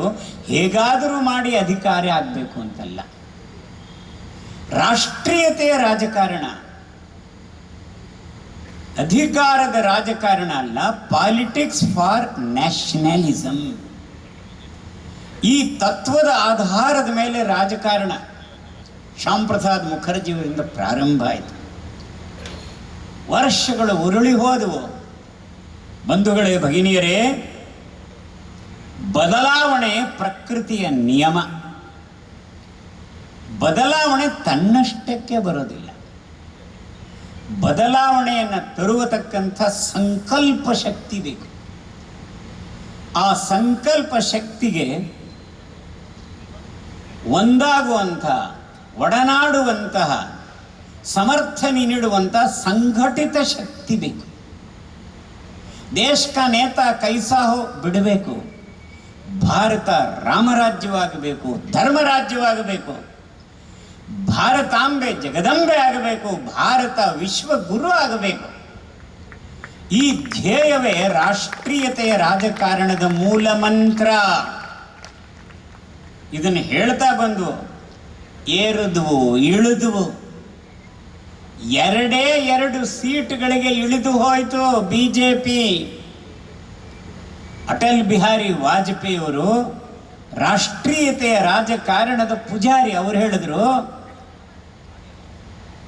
ನಾವು ಬಗ್ಗುವುದಿಲ್ಲ, ಜಗ್ಗುವುದಿಲ್ಲ. ಕಾಂಗ್ರೆಸ್ನವ್ರಿಗೆ ಹೇಳಿದ್ರು, ಐತಿಹಾಸಿಕ ಭಾಷಣ ಅದು. ಇವತ್ತು ಚಕ್ರ ತಿರುಗ್ತಾ ತಿರುಗ್ತಾ ನಾವು ಕೆಳಗೆ ಬಂದಿದ್ದೀವಿ. ಈಗ ಚಕ್ರ ತಿರುಗೋ ಹಾಗೆ ನಾವು ವ್ಯವಸ್ಥೆ ಮಾಡಿದ್ರೆ ಅದು ಮೇಲೆ ಬರುತ್ತೆ. ಇವತ್ತು ಇಬ್ಬರೇ ಇರೋರು, ಭವಿಷ್ಯದಲ್ಲಿ ಈ ದೇಶವನ್ನು ನಾವು ಆಳಬಲ್ಲೆವೋ, ತಿರುಕನ ಕನಸಲ್ಲ, ಇದೊಂದು ಸಂಕಲ್ಪ. ಅವರು ಪ್ರಧಾನಮಂತ್ರಿ ಆದರು. 2 ಸೀಟ್ ಬಂದಾಗ ಒಂದು ಹೇಳಿದ್ರು ಅವರು, ನ ದೈನ್ಯಂ ನ ಪಲಾಯನಂ. ಹಿಂದುವಿನ ಜಾತಕದಲ್ಲಿ ಏರಿಳಿತ ಇರಬಹುದು, ಪಲಾಯನ ಇಲ್ಲ, ದೈನ್ಯತೆ ಇಲ್ಲ. ಶ್ರೀಕೃಷ್ಣನ ಬೋಧನೆಯೇ ಇದು. ಸ್ವಂತದ ಆಸಕ್ತಿಯಿಂದ ಹೊರಗೆ ಬಂದು ಧರ್ಮ ಸಂರಕ್ಷಣೆಗಾಗಿ ಹೋರಾಟ ಮಾಡು, ಅಂಥ ರಾಜಕಾರಣ ಮಾಡು, ಅದಕ್ಕಾಗಿ ಯುದ್ಧ ಮಾಡು ಅಂತ ಅರ್ಜುನನಿಗೆ ಕೃಷ್ಣ ಹೇಳಿದ್ದು. ರಾಷ್ಟ್ರೀಯತೆಯ ರಾಜಕಾರಣದ ಪೂಜೆ ಈ ದೇಶದಲ್ಲಿ ಆಗಬೇಕು. ರಾಮಾಯಣದಲ್ಲಿ ರಾಮ, ದ್ವಾಪರ ಯುಗದಲ್ಲಿ ಕೃಷ್ಣ ರಾಷ್ಟ್ರೀಯತೆಯ ರಾಜಕಾರಣವನ್ನು ನಮಗೆ ಕಲಿಸಿಕೊಟ್ಟರು. ಕಲಿಯುಗದಲ್ಲಿ ಅದನ್ನು ಮುಂದುವರಿಸಿಕೊಂಡು ಹೋಗ್ತಕ್ಕಂಥ ಜವಾಬ್ದಾರಿಯನ್ನು ನಾವು ಸ್ವೀಕಾರ ಮಾಡೋದು, ನಮ್ಮನ್ನು ನಾವು ಬೆನ್ನು ತಟ್ಟಿಕೊಳ್ಳೋದಲ್ಲ, ನಮ್ಮ ಸಂಕಲ್ಪ ಅದಿತ್ತು. ಅದಕ್ಕೋಸ್ಕರ ಹೇಳ್ತೀನಿ, ರಾಷ್ಟ್ರೀಯ ಸ್ವಯಂ ಸೇವಕ ಸಂಘ ಪ್ರಾರಂಭ ಮಾಡಿದ್ದೆ ಪಾರ್ಟಿ ಪಾಲಿಟಿಕ್ಸ್ಗೊಲ್ಲ. ರಾಷ್ಟ್ರೀಯ ಸ್ವಯಂ ಸೇವಕ ಪ್ರಾರಂಭ ಮಾಡಿದ್ದು ಪವರ್ ಪಾಲಿಟಿಕ್ಸ್ಗೂ ಅಲ್ಲ. ರಾಷ್ಟ್ರೀಯ ಸ್ವಯಂ ಸೇವಕ ಸಂಘ ಪ್ರಾರಂಭ ಆದದ್ದು ಮತ್ತೊಮ್ಮೆ ಈ ದೇಶದಲ್ಲಿ ರಾಷ್ಟ್ರೀಯತೆಯ ಆರಾಧನೆ ಆಗಬೇಕು ಅಂತ. ಎಲ್ಲೆಲ್ಲೂ ರಾಷ್ಟ್ರೀಯತೆ ವಿಜೃಂಭಿಸಬೇಕು. ಸಮಾಜಕಾರಣ, ವಿದ್ಯಾರ್ಥಿ ಜೀವನ ಇರ್ಬೋದು, ಕಾರ್ಮಿಕ ಕ್ಷೇತ್ರ ಇರ್ಬೋದು, ಕಲಾಕ್ಷೇತ್ರ, ಸಾಹಿತ್ಯ ಕ್ಷೇತ್ರ, ಎಲ್ಲ ಕ್ಷೇತ್ರದಲ್ಲೂ ರಾಷ್ಟ್ರೀಯತೆಯ ಆರಾಧನೆ ಆಗಬೇಕು. ಮರಳಿ ಈ ದೇಶ ಅರಳಬೇಕು. ಅದಕ್ಕಾಗಿ ಒಂದು ಭಗೀರಥ ಪ್ರಯತ್ನ ನಡ್ಕೊಂಡು ಬರ್ತಾ ಇದ್ರು. ಈ 7-8 ವರ್ಷಗಳಲ್ಲಿ ಆ ಬದಲಾವಣೆ ನಾವೇನೇ ತರುವಂಥ ದಿಕ್ಕಿನಲ್ಲಿ ಮುಂದಡಿ ಇಡ್ತಾ ಇರೋದನ್ನು ನಾವು ನೋಡ್ತಾ ಇಲ್ವಾ? ನಮ್ಮೆಲ್ಲರಲ್ಲೂ ಒಂದು ಹೊಸ ಉತ್ಸಾಹದ ಒಂದು ಬುಗ್ಗೆ, ಉತ್ಸಾಹದ ಚಿಲುಮೆ ಇದು ಎದ್ದಿರೋದು ನಾವೆಲ್ಲ ನೋಡ್ತಾ ಇಲ್ವಾ? ಬಂಧುಗಳೇ, ಭಗಿನಿಯರೇ, ಇವತ್ತು ಶುಭವಾದಂಥ ದಿನ. ಕಾರಣ, ನೀವೆಲ್ಲ ಮೆರವಣಿಗೆಯಲ್ಲಿ ಇದ್ರಿ, ನೀವು ಅದರಲ್ಲಿ ಇದ್ರಿ, ನಿಮಗೆ ಗೊತ್ತಿಲ್ಲ. ನಾನು ಸ್ವಲ್ಪ ದೂರದರ್ಶನ ನೋಡ್ತಾ ಇದ್ದೆ. ಆ ಚೀನಾದ ನೆಲದಲ್ಲಿ ನಡೀತಾ ಇರತಕ್ಕಂಥ ಏಷ್ಯನ್ ಕ್ರೀಡೆಗಳಲ್ಲಿ ಭಾರತ ತನ್ನ ಗುರಿಯನ್ನು ಮುಟ್ಟುವುದನ್ನು ನೋಡಿ ಸಂಭ್ರಮ ಪಡೋದಕ್ಕೋಸ್ಕರ 100 ಪದಕಗಳನ್ನು ದಾಟಿ ಬಿಡ್ತೋ. ಅಲ್ಲಿ ಬಂದವರಿಗೆ ಇಂಡಿಯಾದ ದರ್ಶನ ಆಗಲೇ ಇಲ್ಲ. ಅಲ್ಲಿ ಬಂದವರೆಲ್ಲರಿಗೂ ಭಾರತದ ದರ್ಶನ ಮಾತ್ರ ಅಲ್ಲ, ಭಾರತದ ಅನುಭವ ಆಯಿತು. ಅಲ್ಲಿ ಇದ್ದಂಥ ಬೈಠಕ್ ನಡೆಯೋ ಹಾಲ್ಗೆ ಯಾವುದೋ ಒಂದು ಗ್ಯಾಲಕ್ಸಿ ಕಂಫರ್ಟ್ಸು ಈ ಹೆಸರು ಇಡಲಿಲ್ಲ, ಭಾರತ ಮಂಡಪಂ. ಹಾಗಂದ್ರೆ ಏನು? ಅದನ್ನು ನಮ್ಮ ಮುಖಂಡರಲ್ಲಿ ಹೇಳಿದ್ರು, 12ನೇ ಶತಮಾನದಲ್ಲಿ ಸಮಾಜದಲ್ಲಿ ಸಾಮರಸ್ಯವನ್ನು ತರುವ ಸಲುವಾಗಿ ಬಸವಣ್ಣನವರ ಅನುಭವ ಮಂಟಪ ಶುರು ಮಾಡಿದ್ರು. ಇವತ್ತು ನಾವು ಅದೇ ನಿಟ್ಟಿನಲ್ಲಿ ಜಗತ್ತಿನಲ್ಲಿ ದೇಶಗಳ ನಡುವೆ ಸಂಘರ್ಷದ ಬದಲಾಗಿ ಸಾಮರಸ್ಯ, ಅಸೂಯೆಯ ಬದಲಾಗಿ ಸಮಾನುಭೂತಿ, ಈ ಭಾವವನ್ನು ನಿರ್ಮಾಣ ಮಾಡುವ ಸಲುವಾಗಿ ನಾವು ಭಾರತ ಮಂಡಪಂ ಅಂತ ಹೆಸರಿಟ್ಟು ಇಂಡಿಯಾ ಶಬ್ದ ಪ್ರಯೋಗ ಮಾಡಲಿಲ್ಲ. ರಾಷ್ಟ್ರಪತಿಗಳ ಔತಣ ಕೂಟಕ್ಕೆ ಯಾರಿಗೆ ಆಮಂತ್ರಣ ಕಳಿಸೋದು ಅದರೊಳಗೆ ಸಹಜವಾಗಿ the president of Bharat republic ಹಾಕಿದಾಗ ಇಲ್ಲಿ ಯಾರು ಇತ್ತೀಚೆಗೆ I full stop N full stop ಯಾವುದು ಒಟ್ಟಿಗೆ ಇಲ್ಲ, ಅದು ಬೇರೆ ಬೇರೆ, ಅದಕ್ಕೆ ಫುಲ್ ಸ್ಟಾಪ್ ಇರೋದು. ಅದಿನ್ನೂ ಪ್ರಾರಂಭವೇ ಆಗೋದಿಲ್ಲ. ಸಾಮರಸ್ಯ ಇದ್ರೆ ತಾನೇ ಸಂಘಟನೆ. ಸಂಘಟನೆ ಇಲ್ಲದಿರುವ ಕಡೆ ಸಾಮರಸ್ಯ ಹೇಗೆ? ಫುಲ್ ಸ್ಟಾಪ್, ಐ ಬೇರೆ. ಅವ್ರಿಗೆ ಏನು ಹೊಟ್ಟೆ ಒಳಗೆ ಹುಳಿ ಹಿಂಡಿದಾಗಾಯ್ತು. ಭಾರತ ಅನ್ನೋ ಹೆಸರು ಬಂದರೆ ಸಂತೋಷ ಆಗಬೇಕಲ್ವಾ? ಈ ಸಂವಿಧಾನದಲ್ಲಿ ಇಂಡಿಯಾ ದಟ್ ಈಸ್ ಭಾರತ್ ಅಂತ ಇದ್ದ ಮೇಲೆ ಇಂಡಿಯಾಗೆ ಎಷ್ಟು ಮಾನ್ಯತೆ ಇರಬೇಕು, ಕನಿಷ್ಠ ಪಕ್ಷ ಅಷ್ಟೇ ಮಾನ್ಯತೆ ಭಾರತಕ್ಕೆ ಇರೋದು ಬೇಡವಾ? ಇಂಡಿಯಾ ಇಂಡಿಯಾ ಹೇಳ್ತಾ ಬಂದರು, ನಾವೇನೋ ಅಪರೂಪಕ್ಕೆ ಭಾರತ ಅಂತ ಹೇಳಿದು ಸಂತೋಷ ಪಡಬೇಕಲ್ವಾ? ಅರೆ ಇಂಡಿಯಾ ಅನ್ನೋದಕ್ಕೆ ಏನು ಅರ್ಥ ಇದೆ? ಅವರಿಗೆ ಹಿಂದೂಸ್ಥಾನ ಹೇಳಕ್ಕೆ ಬರಲಿಲ್ಲ, ಸಿಂಧೂ ನದಿ ಹೇಳಕ್ಕೆ ಬರಲಿಲ್ಲ. ಅಷ್ಟೇ ಅಲ್ಲ, ನಮ್ಮನ್ನು ನಾವು ಮರೆತು ಬಿಡಬೇಕು, ಕುಂಭಕರ್ಣರಾಗಬೇಕು. ಅದಕ್ಕಾಗಿ ಇಂಡಿಯಾ ಹೆಸರು ಕೊಟ್ಟರು, ಇಂಡಿಯನ್ ಹೆಸರು ಕೊಟ್ಟರು. ಭಾರತ ಅನ್ನೋ ಶಬ್ದಕ್ಕೆ ಏನು ಅಮೋಘವಾದ ಅರ್ಥ ಇದೆ. ನಮ್ಮ ದೇಶದಲ್ಲಿ ನಮ್ಮ ಪೂರ್ವಜರು ಹೆಸರಿಡಬೇಕಾದ್ರೆ ಆ ಹೆಸರಿನ ಹಿಂದೆ ಚಿಂತನೆ ಇತ್ತು. ನನ್ನ ಮಗ ದುರ್ಮರಣಕ್ಕೆ ಬಲಿಯಾಗಬಾರದು, ಅದಕ್ಕಾಗಿ ಮೃತ್ಯುಂಜಯ ಅಂತ ಹೆಸರಿಟ್ಟರು. ನನ್ನ ಮಗ ನರರಲ್ಲಿ ಇಂದ್ರನಂತೆ ಆಗಬೇಕು, ಅದಕ್ಕಾಗಿ ನರೇಂದ್ರ ಅಂತ ಹೆಸರಿಟ್ಟರು. ನನ್ನ ಮಗಳು ಏಟು ತಿನ್ನುವ ಹೆಣ್ಣು ಮಗಳು ಆಗಬಾರದು, ಆಕೆ ಶಕ್ತಿ ಸ್ವರೂಪಿಣಿ ನಾರಿ ಶಕ್ತಿ ಆಗಬೇಕು, ಅದಕ್ಕಾಗಿ ದುರ್ಗಾ ಅಂತ ಹೆಸರಿಟ್ಟರು. ಹಾಗೆ ಭಾರತ ಅಂತ ಪೂರ್ವಜರು ಹೆಸರಿಟ್ಟರು. ಈ ದೇಶ ಅಂತ ಹೇಳಿದ್ರೆ ಇದು ಜ್ಞಾನದ ಗಂಗೋತ್ರಿ, ತಿಳುವಳಿಕೆ ಅರಿವಿನ ಗಂಗೋತ್ರಿ. ಇಲ್ಲಿ ಅರಳಿದಂಥ ಜ್ಞಾನವನ್ನು ನಾವು ಪೇಟೆಂಟ್ ಮಾಡೋ ಅಂಥ ದುಷ್ಟರಲ್ಲ. ಜಗತ್ತು ಒಂದು ಕುಟುಂಬ ಅಂದಮೇಲೆ ಈ ಜ್ಞಾನವನ್ನು ಎಲ್ಲರಿಗೂ ಪ್ರಸರಣ ಮಾಡಬೇಕಾದ್ದು ನಮ್ಮ ಕೌಟುಂಬಿಕ ಧರ್ಮ. ಅದಕ್ಕಾಗಿ ಭಾರತ ಅಂತ ಹೆಸರಿಟ್ಟಿದ್ದು. ಭಾರತ ಅಂತ ಹೇಳಿದ್ರೆ ನಮಗೆ ಮಹಾಭಾರತ ನೆನಪಾಗತ್ತೆ. ಧರ್ಮ ಸಂರಕ್ಷಣೆಗಾಗಿ ನಾವು ಭಾರತ ಅಂತ ಹೇಳಿದ್ರೆ ಭಗವದ್ಗೀತೆ ನೆನಪಾಗತ್ತೆ.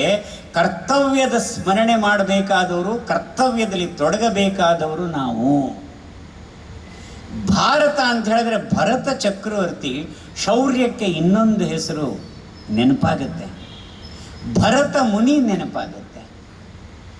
ಭಾರತ ಅಂತ ಹೇಳಿದ್ರೆ ಭಾರತೀಯ ಸಾಹಿತ್ಯ, ಭಾರತೀಯ ಸಂಗೀತ, ಭಾರತೀಯ ಕಲೆ, ಒಟ್ಟು ಭಾರತದ ವ್ಯಕ್ತಿತ್ವ ಇದೆಲ್ಲ ಸಾವಿರಾರು ವರ್ಷಗಳಿಂದ ಇಲ್ಲಿ ಬೆಳೆದು ಬಂದದ್ದು. ಅದರ ನೆನಪು ಆದಾಗ ನಮಗೊಂದು ಸ್ಫೂರ್ತಿ, ಪ್ರೇರಣೆ, ನಮಗೊಂದು ಟಾನಿಕ್ ಅಲ್ವಾ ಅದು. ಅದನ್ನು ನಿರಾಕರಣೆ ಮಾಡಿ ಇಂಡಿಯಾ ಅಂದರೆ ಏನು ನೆನಪಾಗುತ್ತೆ? ಇಂಗ್ಲೀಷರ ನೆನಪಾಗತ್ತೆ. ಇಂಡಿಯಾ ಅಂತ ಹೇಳಿದ್ರೆ ಹ್ಯಾಪಿ ಬರ್ತ್ಡೇ ಟು ಯು ಅದು ನೆನಪಾಗತ್ತೆ. ಭಾರತ ಅಂತ ಹೇಳಿದ್ರೆ ಭಗವಂತನ ಮುಂದೆ ದೀಪವನ್ನು ಉರಿಸಿ ಭಗವಂತನಿಗೆ ಕೃತಜ್ಞತೆಯ ನಮಸ್ಕಾರಗಳನ್ನು ಮಾಡಿ ಹಿರಿಯರ ಪಾದಗಳನ್ನು ಮುಟ್ಟಿ ಅವರ ಆಶೀರ್ವಾದ ಪಡಿಬೇಕು. ಅವರು ಹೇಳ್ತಾರೆ, ಶತಂಜೀವ ಶರದೋ ವರ್ಧಮಾನ ಯಶಸ್ವೀ ಭವ ದೀರ್ಘಾಯುಷ್ಮನ್ ಭವ. ಇದು Bharat. Happy birthday to you. ಕತ್ತರಿಸೋದು, ಆರಿಸೋದು ಇದು ಜೀವನವ. ಜೋಡಿಸೋದು ದೀಪ ಉರಿಸುವುದು, ಬೆಂಕಿ ಹೊತ್ತಿಸುವುದು ಅಲ್ಲ. ಬೆಂಕಿಯನ್ನ ಆರಿಸಬೇಕು, ದೀಪವನ್ನು ಉರಿಸಬೇಕು. ಇದು ಭಾರತ. ಇಂಥ ಹೆಸರು ನಾವು ಪುನರಪಿ ಎಲ್ಲರಲ್ಲೂ ಒಂದು ಜಾಗೃತಿ ಉಂಟು ಮಾಡೋದಕ್ಕೋಸ್ಕರ ಹೇಳಿದ್ರೆ, ಇದೇ ಕೆಲವರಿಗೆ ಸಹಿಸಲಿಕ್ಕೆ ಆಗಿಲ್ಲ ಅಂದರೆ ಆ ಇಂಡಿಯಾ ಅನ್ನತಕ್ಕಂಥ ಗುಲಾಮಿ ಮಾನಸಿಕತೆಯಿಂದ ಇನ್ನೂ ಹೊರಗೆ ಬಂದಿಲ್ಲ. ಆ ಚರಂಡಿಲಿರೋ ಕೊಳಕು ನೀರಿನಲ್ಲಿರತಕ್ಕಂಥ ಹುಳಗಳಿಗೆ ಅದೇ ಆನಂದ. ಅಲ್ಲಿ ಹೋಗಿ ಆ ಡ್ಯಾಶ್ ಪ್ರಾಣಿ ಒದ್ದಾಡುತ್ತಲ್ಲ, ಅದಕ್ಕೆ ಅದೇ ಆನಂದ. ನಾವು ಆ ಥರದವರಲ್ಲ. ನಾವು ಆ ಗುಲಾಮಿ ಮಾನಸಿಕತೆಗೆ ಎಂದೂ ಬಲಿಯಾಗಲಿಲ್ಲ. ಇವತ್ತು ಅದರಿಂದ ಹೊರಗೆ ಬರ್ತಾ ಇರತಕ್ಕಂಥ ಒಂದು ಪರಿವರ್ತನೆಯ ಕಾಲ ಇದು. ಅದನ್ನೇ ಅಮೃತ ಕಾಲ ಅಂತ ಹೇಳಿದ್ದು. ದೇಶಕ್ಕೆ ಸ್ವರಾಜ್ಯ ಬಂದು 75 ವರ್ಷ ಆಗ್ತಿರೋ ಸನ್ನಿವೇಶದಲ್ಲಿ ಅಮೃತ ಕಾಲವನ್ನು ನಾವು ನಿರ್ಮಾಣ ಮಾಡ್ತಾ ಇದ್ದೀವಿ. ಅದರ ನಿರ್ಮಾಣದ ಒಂದು ಭಾಗ ನಾವು. ಎಷ್ಟು ಸಂತೋಷ ಆಗಬೇಕು. ನಾವು ಅಧಿಕಾರ ರಾಜಕಾರಣದ ಹಿಂದೆ ನಾವು ಬೀಳಬಾರದು. ರಾಷ್ಟ್ರೀಯತೆಯ ರಾಜಕಾರಣ. ಹಿಂದೂ ಸಮಾಜವನ್ನು ಜಾತಿಗಳನ್ನಾಗಿ ಒಡೆದು ಜಾತಿಗಳಲ್ಲಿ ವಿರಸವನ್ನು ಉಂಟು ಮಾಡಿ ರಾಜಕಾರಣದ ಬೇಳೆ ಬೇಯಿಸ್ಕೊಳ್ಳೋದು ದೇಶದ್ರೋಹ. ಕುರುಬರ ಸಮ್ಮೇಳನವೇ ಅದು. ಅಲ್ಲಿ ಹೋದವರು ಹೇಳ್ತಾರೆ, ನಾನು ಎಂದೂ ಜಾತೀಯತೆಯನ್ನು ಮಾಡಿಲ್ಲ. ಇಷ್ಟು ಬಿಳಿ ಸುಳ್ಳು ಹೇಳೋದು ಮತ್ತು ಪತ್ರಿಕೆಯಲ್ಲಿ ಅದಕ್ಕೆ ಪ್ರಚಾರ ಸಿಗೋದು. ನಮ್ಮ ಸಂಘದ ಸ್ವಯಂ ಸೇವಕರು ಎಲ್ಲ ಜಾತಿ ಒಳಗೂ ಇದ್ದಾರೆ. ಈಶ್ವರಪ್ಪನವ್ರನ್ನಂತ ಕೇಳಿದೆ, ನೀವು ಕುರುಬರ ಮುಖಂಡರಾಗಲಿಲ್ವಲ್ಲ ಅಂತ. ಅವ್ರು ಹೇಳಿದ್ರು, ಸಂಘ ನನಗೆ ಸಂಸ್ಕಾರ ಕೊಟ್ಟಿದೆ, ನಮ್ಮೆಲ್ಲ ಕುರುಬರನ್ನ ರಾಷ್ಟ್ರೀಯರನ್ನಾಗಿ ಮಾಡೋ ಜವಾಬ್ದಾರಿ ನಂದು. BS ಶಂಕರಮೂರ್ತಿ ಹೇಳಿದ್ರು, ಎಲ್ಲ ಶೆಟ್ಟರನ್ನ ರಾಷ್ಟ್ರೀಯರನ್ನಾಗಿ ಮಾಡೋ ಜವಾಬ್ದಾರಿ ನಂದು. ನಾವೆಲ್ಲರೂ ರಾಜಕಾರಣದಲ್ಲಿರ್ಬೋದು, ಧರ್ಮಕಾರಣದಲ್ಲಿರ್ಬೋದು, ಅಲ್ಲಿ ಹೋಗಿರೋದು ನನ್ನ ಇಂಡಿವಿಜುವಲ್ ಕೆರಿಯರ್ ಬೆಳೆಸ್ಕೊಳ್ಳೋದಕ್ಕೋಸ್ಕರ ಅಲ್ಲ. ನಾನಲ್ಲಿರೋದೇ ರಾಷ್ಟ್ರೀಯತೆಯ ಒಂದು ಭಾವವನ್ನು ನನ್ನ ಸುತ್ತಮುತ್ತಲು ಇರುವವರಲ್ಲಿ ಅರಳಿಸುವ ಜವಾಬ್ದಾರಿ ನಂದು. ಇದು ನಮ್ಮ ಜೀವನದ ವ್ರತ. ಪಾಲಿಟಿಕ್ಸ್ ಫಾರ್ ಪವರ್ ಅಲ್ಲ, ಪಾಲಿಟಿಕ್ಸ್ ಫಾರ್ ನ್ಯಾಷನಲಿಸಮ್. ಸೊ ಆ ರಾಷ್ಟ್ರೀಯತೆಯ ಒಂದು ದೀಪ ದೇಶದಾದ್ಯಂತ ಉರಿತಾ ಇದೆ. ಅದರಿಂದ ಸಹಿಸಲಾಗದ ಕೆಲವರು ಅದನ್ನು ಆರಿಸುವ ಪ್ರಯತ್ನ ಮಾಡ್ತಾ ಇದ್ದಾರೆ. ಜಾತೀಯತೆಯನ್ನು ಕೆರಳಿಸೋದು ಮುಸಲ್ಮಾನರ ತುಷ್ಟೀಕರಣ. ಬಂಧುಗಳೇ, ಈಗ ಒಂದು 4 ತಿಂಗಳು ಆಯ್ತೇನೋ ಅಧಿಕಾರಕ್ಕೆ ಬಂದು, ನನಗೆ ಗೊತ್ತಿಲ್ಲ. ಈ 4 ತಿಂಗಳಲ್ಲಿ ಎಲ್ಲರಿಗಿಂತ ಹೆಚ್ಚು ಸೊಕ್ಕು ಬಂದಿರೋದು ಸಿದ್ದರಾಮಯ್ಯನವರಿಗೆ, ಶಿವಕುಮಾರ್ಗೆ ಅಲ್ಲ, ಅವರಿಗೆ. ಅವರು ಯಾರು? ಶಿರ್ಸಿಯ ಮಾರಿಕಾಂಬೆ ದೇವಸ್ಥಾನದ ಮುಂದೆ ಕಾಂಗ್ರೆಸ್ ಗೆದ್ದಾಗ ಹಸಿರು ಬಾವುಟ ತೋರಿಸ್ತಾರೆ. ಸೊಕ್ಕಲ್ವ ಇದು? ತೋರಿಸೋದಾದ್ರೆ ಕಾಂಗ್ರೆಸ್ ಬಾವುಟ ತೋರಿಸ್ಬೋದಾಗಿತ್ತು. ಅವ್ರು ಕಾಂಗ್ರೆಸ್ ಗೆದ್ದಿದೆ ಅಂತ ಅನ್ಸೋದೇ ಇಲ್ಲ. ನಾವೇ ಗೆದ್ದಿರೋದು. ನಾವು ಹೇಳದಾಗೆ ಅವ್ರು ಕೇಳ್ತಾರೆ, ನಾವು ಕುಣಿಸ್ದಾಗೆ ಅವರು ಕುಣಿತಾರೆ. ಇದೇ ನಡೆದಿರೋದು ಇವತ್ತು. ಶಿವಮೊಗ್ಗದೆಲ್ಲ ಘಟನೆಗಳು ಯಾರೋ ಮಕ್ಕಳಾಟ ಅಂತ ನಮ್ಮ ಗೃಹ ಮಂತ್ರಿ ಹೇಳ್ತಾರೆ. ಯಾರೋ ಕೆಲವು ಕಿಡಿಗೇಡಿಗಳು ಕಲ್ಲೆಸೆದ್ರು, ಆ ಕಲ್ಲು SP-ಗೂ ಬಿತ್ತು. ಇದು ಹೇಳೋ ಮಾತಾ ಇದು? ಆ ಕಲ್ಲು ಎಸೆದವ್ರಿಗೆ ಇನ್ಯಾರೋ ಲಾಯರೇ ಬೇಡ, ಈ ಸರ್ಕಾರವೇ ಅವರಿಗೆ ಲಾಯರ್ರು ಮಾಡ್ತಾ ಹೋಗ್ತಾರೆ. 4-6 ತಿಂಗಳಲ್ಲೇ ಗೊತ್ತಾಗ್ತಾ ಇದೆ ತುಷ್ಟೀಕರಣದ ಪರಾಕಾಷ್ಠೆ. ಇದೆಲ್ಲವೂ ಕೇವಲ ಅಧಿಕಾರದ ಒಂದು ರಾಜಕಾರಣ. ಇದನ್ನು ಬದಲು ಮಾಡತಕ್ಕಂಥ ಸಂಕಲ್ಪ ನಮ್ಮದು ರಾಷ್ಟ್ರೀಯತೆಯ ರಾಜಕಾರಣ. ಆ ರಾಷ್ಟ್ರೀಯತೆಯ ರಾಜಕಾರಣ ಆಗಬೇಕು ಅನ್ನೋದಾದರೆ ಸಂಘ ಪರಿವಾರದಲ್ಲಿರ್ತಕ್ಕಂಥ ಪ್ರತಿಯೊಬ್ಬ ವ್ಯಕ್ತಿ ಸಹ ಈ ಒಂದು ಪರಿವರ್ತನೆಯ ಮಾಧ್ಯಮವಾಗಬೇಕು. ನಾವೆಲ್ಲರೂ ಹನುಮಂತರಾಗಬೇಕು. ಶ್ರೀರಾಮನನ್ನು ಆರಾಧನೆ ಮಾಡತಕ್ಕಂಥ ಹನುಮಂತ ಇವತ್ತು ಬಜರಂಗ ದಳದಲ್ಲಿ ಇದ್ದರೆ ನಾಳೆ BJP ಟಿಕೆಟ್ ಸಿಗಬಹುದು ಅನ್ನೋತಕ್ಕಂಥ ಒಂದು ವಿಷಯ ಏನಾದರೂ ಇದ್ದರೆ ಅದು ವಿಷದ ವಿಷಯ. ಅದನ್ನು ತೆಗೆದುಹಾಕಿ ಸಾಯೋವರೆಗೂ ನಾನು ಹಿಂದೂ ಹಿತಕ್ಕೋಸ್ಕರ ಬಜರಂಗ ದಳದಲ್ಲಿ ಇರ್ತೀನಿ. ಬದುಕಿರೋವರೆಗೂ ವಿಶ್ವ ಹಿಂದೂ ಪರಿಷತ್ ನನ್ನ ಜೀವನದಲ್ಲಿ ಇದೊಂದು ಅವಕಾಶ ಅಲ್ಲ, ನನ್ನ ಜೀವನದ ಧರ್ಮ ಇದು. ಹಾಗೆ ನೋಡ್ಲಿಕ್ಕೆ ಹೋದರೆ ಪುತ್ತೂರು ಮೊದಲಿಂದಲೂ ನಾನು ನೋಡ್ತಾ ಬಂದಿದ್ದೀನಿ. 1950-60 ದಶಕದಿಂದ ಹಿಂದುತ್ವದ ಹಿತಕ್ಕಾಗಿ ಪ್ರಾಣಾರ್ಪಣೆ ಮಾಡದಂಥ ತರುಣರು ಎಷ್ಟು ಜನ ಪುತ್ತೂರಲ್ಲಾಗಿ ಹೋದರು. ಹಿಂದುತ್ವದ ರಕ್ಷಾ ಕವಚ ಇದು.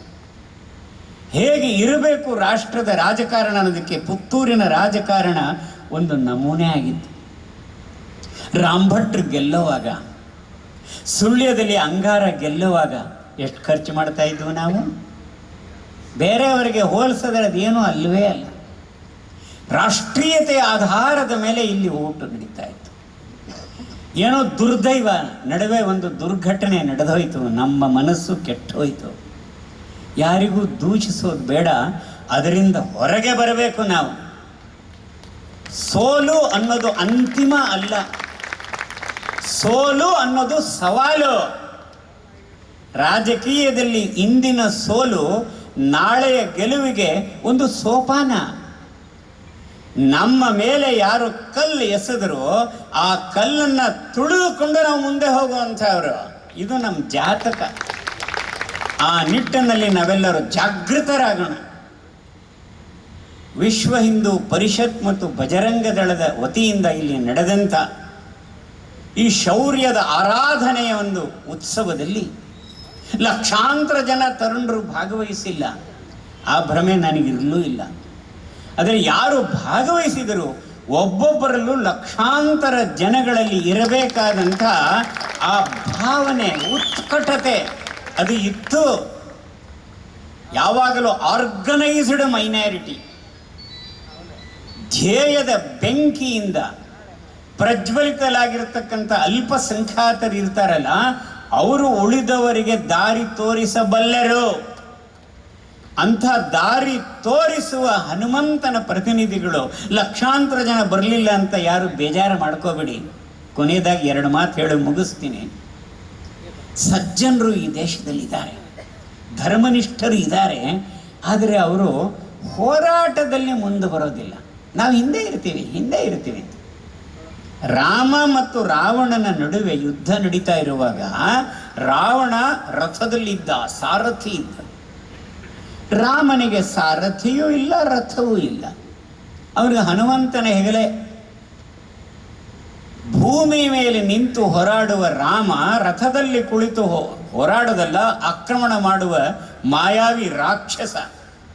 ದೇವತೆಗಳಿಗೆ ಗೊತ್ತಿತ್ತು ರಾಮನ ಈ ಹೋರಾಟ ಧರ್ಮದ ಸಂರಕ್ಷಣೆಗಾಗಿ. ಆದರೆ ರಾಮನ ಜೊತೆ ಸೇರೋದಕ್ಕೆ ಅವರಿಗೆ ಭಯ. ನಾವು ರಾಮನ ಜೊತೆ ಸೇರೋದು, ರಾಮ ಸೋತೋಗೋದು, ಆಮೇಲೆ ನಮ್ಮ ಗತಿ ಏನಪ್ಪ. ಅದಕ್ಕೆ ಆಕಾಶದಲ್ಲಿ ನಿಂತು ನೋಡ್ತಾ ಇದ್ರು. ಜೈ ಜೈ ಜೈ ಜೈ ಅಂತಿದ್ರು. ರಾಮ ಅಂತ ಹೇಳಬೇಕು ಅಂತ ಮನಸ್ಸು, ರಾಮ ಅಂತ ಹೇಳೋ ಧೈರ್ಯ ಇಲ್ಲ. ಇನ್ನು ರಾವಣ ಹೇಳೋದಕ್ಕೆ ಇಷ್ಟ ಇಲ್ಲ. ಜೈ ಜೈ ಜೈ ಜೈ. ಅಗಸ್ತ್ಯರು ಬಂದು ರಾಮನಿಗೆ ಆದಿತ್ಯ ಹೃದಯದ ಉಪದೇಶ ಮಾಡಿದ್ರು. ಆ ರಾವಣನ ಹೃದಯಕ್ಕೆ ನೀನು ಬಾಣ ಬಿಡು. ಆಗ ದೇವತೆಗಳಿಗೆ ಅನ್ನಿಸ್ತು ರಾಮ ಗೆಲ್ತಾನೆ ಅಂತ. ಜೈ ಜೈ ಜೈ ಶ್ರೀರಾಮ್ ಅಂತ ಹೇಳಿದ್ರು. ಇದರಿಂದ ರಾಮಾಯಣ ನಿರ್ಮಾಣವಾಯಿತು. ನಮ್ಮ ದೇಶದ ಜನಗಳು ಹಾಗೇನೆ. ಅದಕ್ಕೋಸ್ಕರ ನಾವು ಚಿಂತೆ ಮಾಡೋದು ಬೇಡ. ನಾವು ಜೈ ಶ್ರೀರಾಮ್ ಹೇಳ್ತಾನೆ ಇರೋಣ, ಜೈ ಜೈ ಜೈ ಹೇಳ್ತಾ ಇರೋರು ಅವರ ಧ್ವನಿಯನ್ನು ಸೇರಿಸಲೇಬೇಕು. ಈ ಅನಿವಾರ್ಯತೆ ಈ ದೇಶದಲ್ಲಿ ಬಂದೇ ಬರುತ್ತೆ, ಅದರ ಬಗ್ಗೆ ಅನುಮಾನವೇ ಇಲ್ಲ. ಇದನ್ನು ನಾವು ಮರಿಬಾರ್ದು. ಇನ್ನೊಂದು ಮಾತು, ಶೌರ್ಯದ ಆರಾಧನೆ ಮಾಡ್ತಕ್ಕಂಥ ದೇಶ ಭಾರತ. ನಾರಿ ಅಬಲೆ ಅಂತ ಎಂದೂ ಕರೆದಿಲ್ಲ, ನಾರಿ ಭೋಗವಸ್ತು ಅಂತ ಎಂದೂ ಕರೆದಿಲ್ಲ. ನಾವು ನಾರಿಯಲ್ಲಿ ನಾವು ಶಕ್ತಿಯನ್ನು ಕಂಡವರು. ಶಕ್ತಿ ದೇವತೆಗಳು ನಾರಿಯರೇ ಹೆಚ್ಚು, ದೇವರು ಕಮ್ಮಿ, ದೇವತೆಗಳು ಹೆಚ್ಚು. ನಾರಿ ಅಂತ ಹೇಳಿದ್ರೆ ದುರ್ಗಾ ಪ್ರತಿನಿಧಿ. ನಾರಿಯ ಮುಖಾಂತರ ಶಕ್ತಿಯ ಆರಾಧನೆ ಮಾಡೋ ದೇಶ ನಮ್ಮದು. ಅಹಿಂಸೆಯ ಪ್ರಯೋಗ ಯಾವಾಗ ಮಾಡಬೇಕು? ನಾವು ಇಷ್ಟು ಬಲಶಾಲಿಗಳಾದವು, ನಮ್ಮನ್ನು ಹಿಂಸೆ ಮಾಡ್ತಕ್ಕಂಥ ತಾಕತ್ತು ಧೈರ್ಯ ಅವರಲ್ಲಿ ಇಲ್ಲ, ಅಂಥವ್ರು ಕೆಣಕ್ತಾರೆ, ಅವರಿಗೆ ಹೇಳಬೇಕು ಅಹಿಂಸಾ ಪರಮೋ ಧರ್ಮ ಅಂತ. ಗಾಂಧೀಜಿಯವರು ನಮಗೆ ಹೇಳ್ತಾ ಬಂದರು, ಏಟು ತಿನ್ನೋರಿಗೆ ಹೇಳಿದ್ರು ಅಹಿಂಸೆ ಅಹಿಂಸೆ. ಅವ್ರು ಹಿಂಸೆ ಮಾಡಿದ್ರೆ ಅನುಭವಿಸಿ ಅಹಿಂಸೆ. ನಿರ್ವೀರ್ಯತೆ ಬಂದ್ಬಿಡುತ್ತೆ ಹಿಂದೂ ಸಮಾಜದಲ್ಲಿ. ಆದರೆ ಅದು ಹೋಗಬೇಕು. ನಾವು ಶಕ್ತಿ ಆರಾಧಕರು. ದಸರಾ ಹಬ್ಬ ಮಾಡೋದು ಯಾಕೆ? ನಾವು ಚಾಮುಂಡೇಶ್ವರಿ ಆರಾಧನೆ ಮಾಡೋದು ಯಾಕೆ? ಶೌರ್ಯದ ಆರಾಧನೆಯೇ ಭಾರತೀಯ ಸಂಸ್ಕೃತಿ. ಯಾರು ಶೂರರಿರ್ತಾರೆ ಅವರಿಗೆ ಮಾತ್ರ ಅಹಿಂಸಾ ಪರಮೋ ಧರ್ಮ ಅಂತ ಉಳಿದವರಿಗೆ ಹೇಳುವ ಯೋಗ್ಯತೆ ಬರುತ್ತೆ. ನಾವೆಲ್ಲರೂ ಸಹ ನಮ್ಮ ಮನೆಯನ್ನು ಭಾರತ ಮಾತೆಯ ದೇವಾಲಯ. ಭಾರತ ಮಾತೆ ಅಂದರೆ ದುರ್ಗಾ, ಸರಸ್ವತಿ, ಲಕ್ಷ್ಮಿ, ಮೂವರು ಮಹಾದೇವತೆಯರ ಸುಂದರ ಸಂಗಮ. ಮನೆಯಲ್ಲಿ ಶೌರ್ಯದ ಆರಾಧನೆ ಆಗಬೇಕು. ಆ ನಿಟ್ಟಿನಲ್ಲಿ ನಾವೆಲ್ಲರೂ ಮುಂದೆ ಹೋಗೋದಕ್ಕೆ ಇವತ್ತಿನ ಈ ಕಾರ್ಯಕ್ರಮ ಸಂಜೀವಿನಿಯಂತೆ ತನ್ನ ಭೂಮಿಕೆಯನ್ನು ನಿರ್ವಹಿಸಲಿ ಅಂತ ಹೇಳಿ ಮುಗಿಸಲೇಬೇಕು. ಅದಕ್ಕೋಸ್ಕರ ಮುಗಿಸ್ತಾ ಇದ್ದೀನಿ. ಒಂದ್ಸಲ ಭಾರತ್ ಮಾತಾಕಿ ಅಂತ ಹೇಳಿದ್ರೆ ಅಂತಃಕರಣಪೂರ್ವಕವಾಗಿ, ಅಲ್ಲ ಅಲ್ಲ ಅವಸರ ಮಾಡಬೇಡಿ, ನಮ್ಮ ಸಂಕಲ್ಪವನ್ನು ನಾವು ಉಚ್ಚಾರ ಮಾಡಬೇಕು. ಬೋಲೋ ಭಾರತ್ ಮಾತಾ ಕಿ, ಇಂಡಿಯಾ ಮಮ್ಮಿ ಕಿ. ಇದಕ್ಕೆ ಆವೇಶ ಅಂತ ಹೇಳ್ತಾರೆ. ಹೋಗ್ಲಿ, ಈ ಒಂದು ಪ್ರಶ್ನೆ ಕೇಳ್ಬಿಡ್ತೀನಿ, ಸರಿಯಾಗಿ ಉತ್ತರ ಕೊಡಿ. ಹಮಾರೆ ದೇಶ ಕಾ ನಾಮ್ ಕ್ಯಾ ಹೈ? ನಮ್ಮ ದೇಶದ ಹೆಸರು ಏನು? ಆಮಚಾ ದೇಶಾಚ ನಾಮ್ ಕಾಯ್? What is the name of our country? ಸದ್ಯ ಈಗ ಎಲ್ಲರೂ 100ಕ್ಕೆ 100 ಅಂಕಗಳು ಕೊಟ್ಟಿರೋದ್ರಿಂದ ಪರೀಕ್ಷೆ ಮುಗಿದಿದೆ. ಎಲ್ಲರೂ ಸಹ ಪಾಸ್ ಮಾಡಿದ್ದೀರಾ, ಅಭಿನಂದನೆಗಳು. ವಸ್ತುನಿಷ್ಠತೆ, ವಿಶ್ವಾಸಾರ್ಹತೆ, ನಿಖರತೆಗಾಗಿ ನೋಡ್ತಾ ಇರಿ ನ್ಯೂಸ್ ಪುತ್ತೂರು, ಜನಮನದ ಪ್ರತಿಧ್ವನಿ.